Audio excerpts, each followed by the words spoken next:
Doctor. Muchas gracias, Julieta, por la presentación. Buenas tardes a todos y a todas. En primer lugar, quiero agradecer a la Universidad de José C. Paz y al Instituto por la invitación y el espacio para poder conversar un poco sobre este anteproyecto, y muy especialmente a Mauro Benente, con quien tuve el privilegio de trabajar todo el año pasado en el Ministerio, en lo que fue la primera etapa de este código, y tratando de acompañar este año, un poco más desde afuera, pero tratando de acompañar el proceso de discusión en comisiones. Y también a mi amigo José Salgado, que bueno, nos une una gran amistad hace mucho tiempo, y puntualmente muchísimo trabajo alrededor de este tema de los procesos colectivos, sobre el cual voy a intentar contarles algunas cuestiones en unos pocos minutos. Es un tema grande, es un tema complejo, pero básicamente mi presentación se divide en dos partes. En la primera parte me interesa comentarles cuál es la importancia que tienen los procesos colectivos, por qué la relevancia de una regulación adecuada de procesos colectivos, y en la segunda, ya más específicamente, algunas cuestiones bien puntuales que fueron abordadas en este anteproyecto y que, como les digo, están siendo discutidas y están siendo modificadas gracias al trabajo en comisión y a muchas propuestas de reforma que han llegado al Ministerio para tratar de hacer el mejor proyecto posible para enviar a la legislatura. Para empezar a hablar de procesos colectivos, creo que lo primero que tenemos que tener en cuenta es qué tipo de conflictos está resolviendo hoy el Poder Judicial. Cuando digo esto, digo qué tipo de conflictos estamos sufriendo nosotros como personas, como ciudadanas, como ciudadanos en Argentina, ¿no? Si ustedes se ponen a revisar la jurisprudencia de los últimos 5 años, 6 años, les diría, se van a encontrar con que a través de procesos colectivos se está discutiendo cuánto nos cobran nuestras empresas de servicio de telefonía celular. Se está discutiendo la constitucionalidad de la ley de interrupción voluntaria del embarazo, así como antes se discutió la posibilidad de acceder al aborto no punible, incluso en la situación donde el Código Penal ya había tomado esta decisión hace muchísimos años. Se están discutiendo los cuadros tarifarios de todos los servicios públicos esenciales, luz, gas, agua. Se están discutiendo cuestiones más de política pública, como cuestiones de salud, de acceso a medicamentos. Se están discutiendo cuestiones estructurales de hospitales psiquiátricos. Se están discutiendo cuestiones tales como el blanqueo de capitales, ¿sí? Se están discutiendo cuestiones tales como la validez o la nulidad del crédito con el Fondo Monetario Internacional. Se están discutiendo muchísimas cuestiones ambientales, y no hablo no solo de la provincia de Buenos Aires, sino en general en todo el país, por contaminación, por industrias, por empresas mineras, por distintos actores, que de alguna manera marcan, fíjense el tipo de conflicto, la necesidad, y esta es la primera cuestión que me parece que tiene que quedar muy clara, la imperiosa necesidad de tener una forma distinta de trabajar con esos conflictos, ¿no? Siempre en el trabajo con el anteproyecto, siempre discutimos mucho, y siempre nos ayuda a volver al inicio de nuestro código procesal. Tenemos un código procesal en la provincia de Buenos Aires de fines de la década del 50. O sea, un código procesal que tiene más de 60 años. Piensen ustedes que la televisión a color empezó el 1 de mayo de 1980. Tenemos un código de 20 años antes de que haya televisión a color en el país. Y lo que les digo con esto es que los conflictos que se discutían y que se resolvían en el Poder Judicial a fines de la década del 50, eran conflictos completamente diferentes. Eran conflictos individuales, eran conflictos eminentemente privados, y eran conflictos que se resolvían con un mecanismo procesal relativamente sencillo y sin mayores complejidades. Los invito a revisar los repertorios jurisprudenciales para ver qué tipo de casos, qué tipo de sentencias estaban dictando en el 60, en los 70, en los 80. Absolutamente nada que ver con el tipo de conflictos que estamos viviendo hoy. Fíjense que en estos ejemplos que les puse, muy probablemente muchas y muchos de los que estamos en esta pantalla estaríamos involucrados y estamos involucrados en casos colectivos aún sin saberlo. Y yo me animaría a decir que la conflictividad colectiva de la cual se hace cargo el anteproyecto, esta es la segunda cuestión que me parece clave, el anteproyecto se hace cargo de que hay una dimensión conflictiva colectiva al lado de la dimensión conflictiva individual tradicional, que fue la base para la construcción de nuestros sistemas judiciales y de nuestros códigos procesales. Lo importante es tener en cuenta que necesitamos empezar a hacerlo de otra manera. El anteproyecto se hace cargo de esto y contempla una regulación de uno de los mecanismos de tutela colectiva que existen para trabajar con conflictos de masa, que son los procesos colectivos de tipo representativo. Eso es lo que está regulado en el anteproyecto. Aclaro esto porque hay otras herramientas para enfrentar el fenómeno de la conflictividad de masa, como incidentes de demandas repetitivas, sistemas de casos testigos, distintas herramientas que son más de gestión, ¿sí?, de casos individuales repetitivos que ya están promovidos ante el Poder Judicial, pero que no son estos procesos colectivos de tipo representativo, que es la herramienta absolutamente superior, diría yo, al resto de las herramientas, en general, cuanto menos, para enfrentar con mayor eficiencia este tipo de conflictos. Estos procesos colectivos se caracterizan por una premisa exactamente opuesta a la del proceso tradicional. En el proceso tradicional, la parte estaba presente en la discusión, sea personalmente o a través de un representante. En los procesos colectivos esto no ocurre. ¿Por qué? Porque hay un legitimado o una legitimada que se autonomina representante de un grupo y promueve una discusión colectiva en sede judicial en representación de cientos de miles, millones de personas a las cuales no les pidió permiso, de las cuales no tiene autorización, y muchas de esas personas incluso no tienen conocimiento de que está ocurriendo esto y que alguien está invocando su situación conflictiva para reclamarla en sede judicial. Fíjense ustedes que esto cambia, como les digo, completamente el paradigma en términos ni más ni menos que de debido proceso, que es el corazón de cualquier sistema procesal. Entonces, hay que empezar a pensar en una idea de debido proceso colectivo como algo paralelo y muy diferente a la idea de debido proceso individual. ¿Por qué? Repito, porque en la idea de debido proceso tradicional, la parte está presente en la discusión, y eso hace que la cosa juzgada sea constitucional, y eso determine el alcance subjetivo de lo que se resuelve en ese proceso. Mientras que cuando hablamos de procesos colectivos representativos, ese debido proceso se reconvierte a ser representado por alguien que yo no elegí, y que además va a tomar varias decisiones de relevancia estratégica para avanzar ese caso, en las cuales tampoco me van a consultar.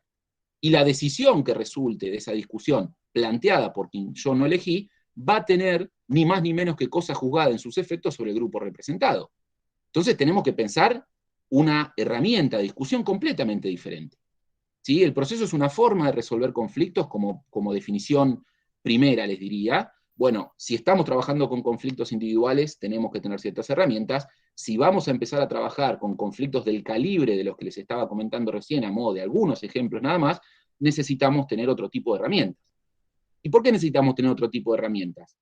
Porque los procesos colectivos, los conflictos colectivos, perdón, cuando se trasladan hacia el seno del Poder Judicial, piensen ustedes que históricamente los conflictos colectivos se resolvieron en el Poder Legislativo y en el Poder Ejecutivo, ¿no? Los espacios de poder con representación política directa. Desde el momento que empiezan a entrar al Poder Judicial conflictos colectivos, empiezan a darse una serie de impactos que no son solamente la resolución del conflicto, porque los procesos colectivos tienen por lo menos 4 finalidades fundamentales que están planteadas en los fundamentos del anteproyecto, que están incluso presentadas como directrices interpretativas dentro del articulado, que tienen que ver con, 2 de ellos son similares a los principales pilares del anteproyecto: acceso a la justicia e igualdad, y obtención de soluciones igualitarias.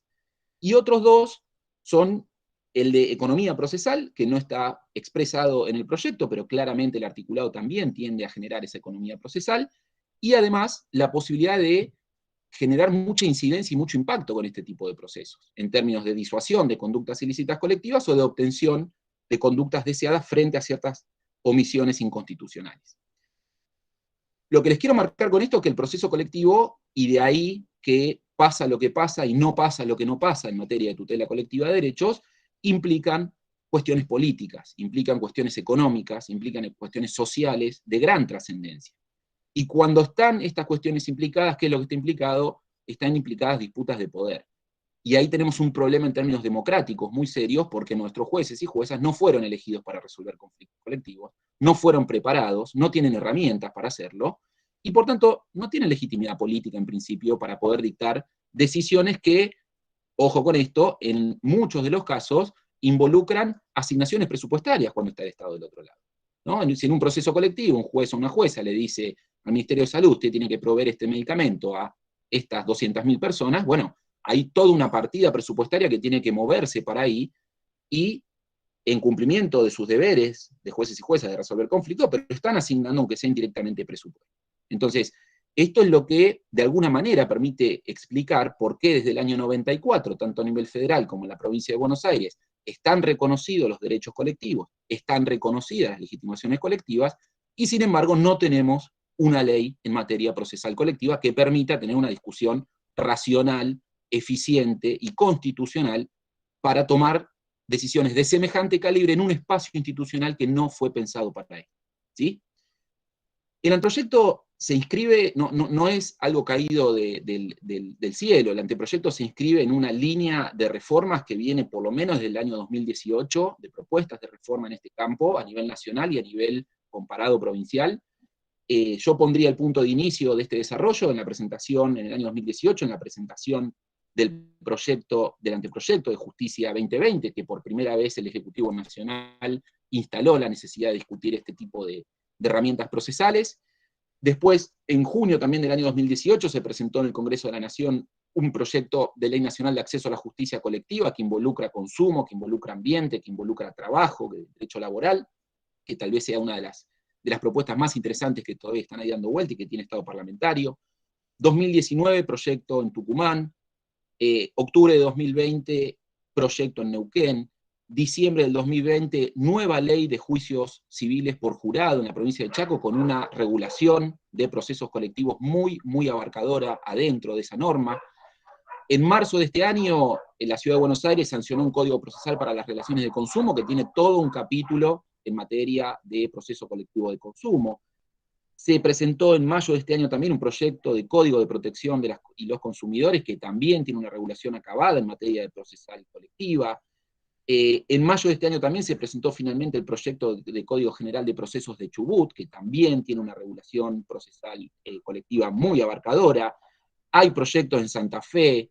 En Córdoba se está discutiendo una iniciativa que está a punto de presentarse en la legislatura. Lo que les quiero marcar con esto, fíjense muy rápidamente, son unas 10, 12 iniciativas en los últimos 3 años nada más, que de alguna manera muestran que no podemos esperar más. Digamos que hay un reclamo social y un reclamo político incluso sobre la necesidad de regular este tipo de instrumentos, porque están pasando un montón de cosas alrededor de estos casos colectivos que están generando no solo problemas de indefensión para las personas que terminan siendo afectadas en procesos que ni saben que existen, sino además muchísimas tensiones entre el Poder Judicial y el resto de los poderes del Estado. Entonces, la situación es compleja, necesitamos tener una norma que se haga cargo de esta dimensión colectiva de los conflictos, y el anteproyecto, en ese sentido, creo que tomó una muy buena decisión de incorporar ese fenómeno colectivo como algo natural. ¿Sí? Si ustedes ven cómo está pensada la sistemática del anteproyecto, no se van a encontrar con un capítulo de procesos colectivos al final. Se van a encontrar con que, a lo largo de todo el articulado, está contemplada la dimensión colectiva del conflicto. Entonces hay un artículo para los requisitos de la demanda y un artículo para los requisitos de la demanda colectiva. Hay artículos para la intervención de terceros en procesos individuales, hay artículos para intervención de terceros en procesos colectivos. Y un poco la idea de esto es tratar de internalizar esta premisa que les cuento, que parece algo muy evidente y algo muy, muy obvio, les diría, pero que sin embargo sigue costando hacernos cargo de que nuestros conflictos son cada vez más colectivos y cada vez menos individuales y específicos. Los ejemplos que ponía Javier de las financieras, de los bancos, de los préstamos usurarios y demás, esa tasa que le cobran de más, esos intereses abusivos, no son solamente de ese consumidor al que le ejecutan el pagaré. Hay decenas, cientos de miles o millones de personas que están en la misma situación. ¿Qué es lo que permiten los procesos colectivos? Atacar ese conflicto de manera unitaria, de manera global, y por supuesto que las consecuencias en términos de impacto son gigantes, son gigantes. No solo cuando está el Estado del otro lado, como les comentaba recién, que hay que asignar, reasignar partidas presupuestarias, sino también cuando hay actores privados del otro lado, ¿no? Porque una acción colectiva de cierta magnitud bien planteada puede poner en riesgo la continuidad de una empresa. ¿Y esto qué puede generar? Bueno, esto puede generar otro tipo de policentría en el conflicto, porque si la empresa cierra, la gente se queda sin trabajo, si la gente se queda sin trabajo, ese dinero no va a la economía del barrio, si ese dinero no va a la economía del barrio, ¿sí? Es una red de nodos de interés que están interconectados porque los conflictos son complejos, involucran muchísima gente y tienen una gran extensión territorial. Para trabajar con esto en el anteproyecto tomamos distintas fuentes, las principales, les diría yo, fueron el Código Modelo de Procesos Colectivos para Iberoamérica, la Regla 23 de Estados Unidos de Procedimiento Civil Federal, la Ley de Acción Popular y el Código de Defensa del Consumidor de Brasil del año 1985 y 1990 respectivamente, este proyecto que les contaba de Chubut, de Código General de Procesos, y un anteproyecto en el que trabajamos con José y con Leandro Giannini, que presentamos en el 2016 en el programa Justicia 2020, donde proponíamos una regulación bastante completa que creo que ha sido muy mejorada con el trabajo de estos años y en las distintas propuestas que les comentaba que están tramitando a lo largo y ancho del país. ¿Qué es lo que propone entonces el anteproyecto? Propone regular la garantía de debido proceso colectivo, hacerse cargo de que necesitamos otro tipo de herramientas para discutir conflictos, donde alguien representa grandes números de personas, y eso exige otro rol del juez, eso exige otros instrumentos de intervención en el proceso, eso exige otros instrumentos de publicidad. En principio, el proceso colectivo va a tener como aplicación las reglas generales del proceso ordinario. Lo que se hace, como les digo, a lo largo de todo el texto del articulado es modular ciertos institutos para adaptarlos a esa clave colectiva, para adaptarlos a esa premisa de que las personas cuyos derechos se están discutiendo no están presentes en la discusión. Y antes de pasar al punteo muy cortito de algunas de las cosas concretas que están reguladas, que después, por supuesto, les invitamos a ver el anteproyecto, a participar en las discusiones, a aportar sus propuestas en la plataforma colaborativa, pero me parece que es muy importante señalar que este anteproyecto, en términos de colectivos, tiene una ventaja enorme, tal vez con relación a otros de los proyectos que les comentaba que están tramitando en el interior.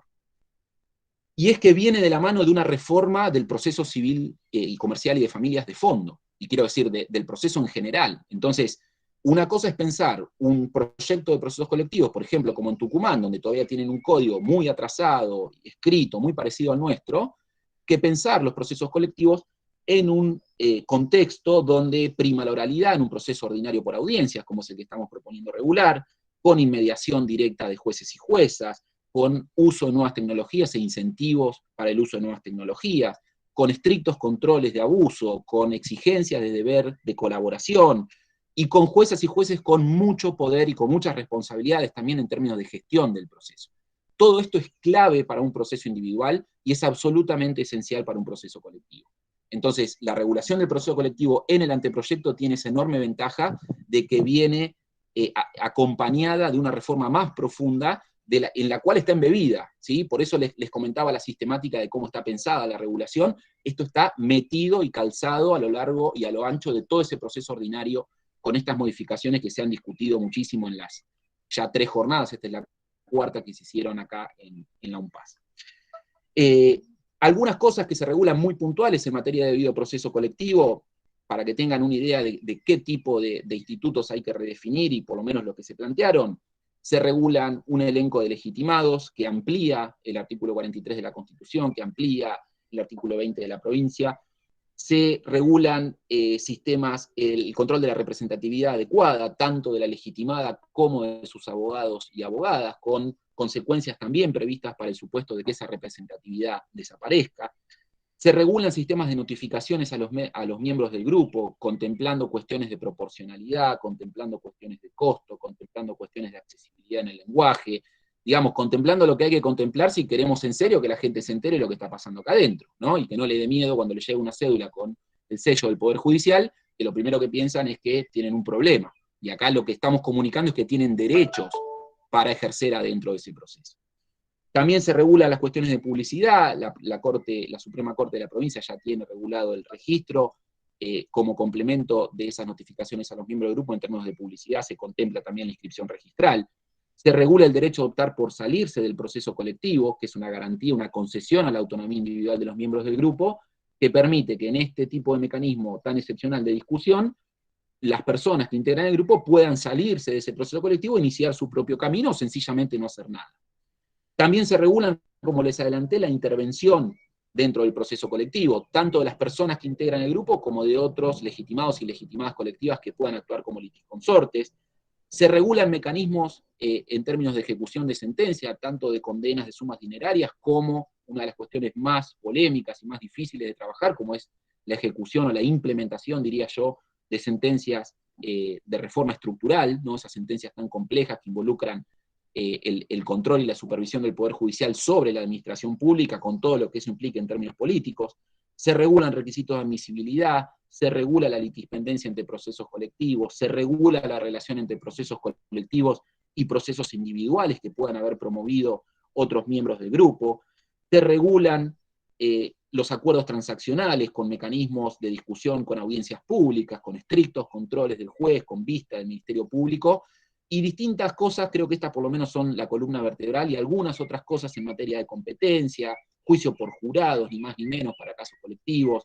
Realmente la regulación es abarcadora, pretende ser una regulación sistémica y consistente que abarque todos los institutos que tienen que ser redefinidos para trabajar con conflictos de estas características, y creo que, como decía al principio, la apuesta del Ministerio, la apuesta de Mauro fundamentalmente, como hemos discutido mucho sobre esto, de la metodología democrática y participativa de discusión, está mejorando muchísimo el anteproyecto en general, está mejorando muchísimo el anteproyecto específicamente en materia de procesos colectivos, y creo que esa propuesta metodológica es tanto más importante de lo que termine sucediendo con el proyecto, porque por primera vez, yo por lo menos hace 20 años que trabajo en Derecho Procesal en la facultad, y por primera vez se está discutiendo verdaderamente de manera pública y de manera democrática una nueva herramienta, ni más ni menos que para resolver todos los conflictos que afectan nuestra vida cotidiana. Muchas gracias. Muchísimas gracias, doctor Berbic. Recordemos que a través del canal del chat pueden dejar las preguntas para los expositores, que luego, cuando finalicemos, las vamos